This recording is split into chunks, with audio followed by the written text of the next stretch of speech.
Hello friends, स्वागत है आप सभी का हमारे यूट्यूब चैनल हाई-फाई महासंग्राम में। दोस्तों, इस वीडियो में बात करेंगे यूपी ट्रिपल एससी का जो पैट एग्जाम है, उसमें जो स्टैटिक जीके का एक टॉपिक है जलवायु परिवर्तन एवं पर्यावरण के जो संबंधित क्वेश्चन पूछे जाएंगे, वहां से हम इस टॉपिक को आज कंप्लीट करेंगे। दोस्तों, अगर आप हमारे चैनल पर पहली बार आए तो हमारे चैनल को सब्सक्राइब कर लें, आपको रोजाना इसी तरह के वीडियो मिलते रहेंगे।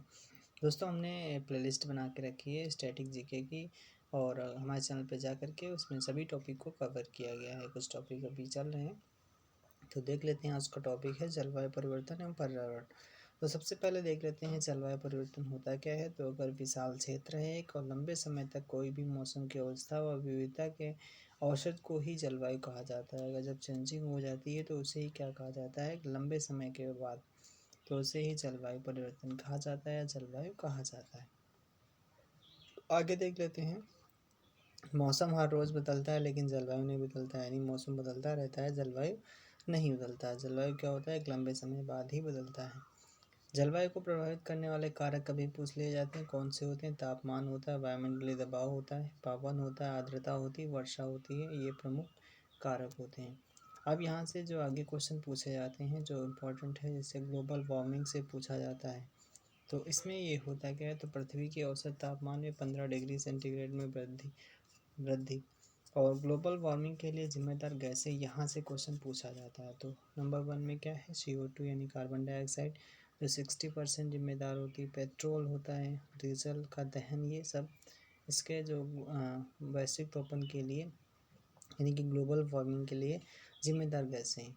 और कार्बन मोनोऑक्साइड ये भी होता है, मेथेन होता है जो 20%। और जानवर और ये कहाँ से निकलती है मेथेन, जानवर जो जुगाली करते हैं तभी निकलती है। दलहनी जो फसलें होती हैं उनसे निकलती है, चावल से भी निकलती है। N2O यानी कि नाइट्रस ऑक्साइड, इसका उपयोग उर्वरक बनाने में करते हैं। और CFC जो होता है या फिर HFC होता है, हाइड्रोफ्लोरोकार्बन होता है, कार्बन फ्लोरोकार्बन होता है, ये AC फ्रिज में इसका यूज किया जाता है, जल वाष्प। आगे देख लेते हैं प्रदूषक तत्व क्या होते हैं, जिन्हें ppm से मापा जाता है। यानी कि ppm का mm का फुल फॉर्म क्या होता है, ppm का फुल फॉर्म होता है पार्ट्स पर मिलियन। क्या होता है, पार्ट्स पर मिलियन, यानी कि 10 लाख में इसे मापा जाता है। तो 10 लाख कणों में प्रदूषक कणों की संख्या ppm द्वारा मापते हैं। ppb क्या होता है, पार्ट्स पर बिलियन होता है, पार्ट्स पर बिलियन होता है। दिल्ली में CO2 का स्तर कितना है, तो ये 374 ppm है। कितना, 374 ppm है। अगला बात कर लेते हैं यहाँ से, और क्वेश्चन पूछा जाता है जो जलवायु परिवर्तन है, तो इसका जो पहला सम्मेलन कहाँ पे हुआ था, स्टॉकहोम सम्मेलन 1972 में हुआ था। कहाँ पे, स्वीडन में हुआ था। रियो सम्मेलन कहाँ पे हुआ था, जिसे पृथ्वी सम्मेलन कहा जाता है, तो ये ब्राज़ील में हुआ था, 1992 में हुआ था। यहाँ से भी क्वेश्चन पूछा जाता है।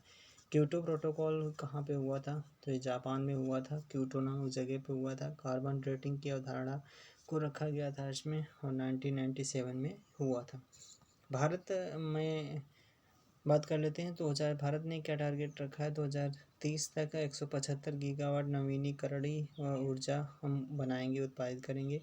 और ये किसके माध्यम से हमने डील की थी, तो 2015 में पेरिस समझौता जब हुआ था, COP21 हुआ था, तब हमने इसको टारगेट रखा था। अब बात कर लेते हैं CO2 जो होता है, CO2 प्रति व्यक्ति उत्पादन में शीर्ष देश कौन कौन से हैं, तो पहला देश है कतर है, दूसरा कुवैत है, फिर UAE है, संयुक्त अरब अमीरात है। यानी पहले नंबर पे कौन है, CO2 जहाँ ज़्यादा निकलती है, तो वो है कतर है, कुवैत है, UAE। ग्रीन हाउस गैस के उत्पादन में जो है जोसेफ फोर्मा बात कर लेते हैं यहाँ पे। तो सबसे पहला जो है ग्रीन हाउस जो गैस होती है, सबसे ज़्यादा जो प्रभावित करने वाला देश कौन सा है, तो ये है चाइना है जो 27%, फिर USA 17%, भारत केवल 10%। चलिए दोस्तों, आज के लिए इतना ही। Thank you, thanks for watching, all the best.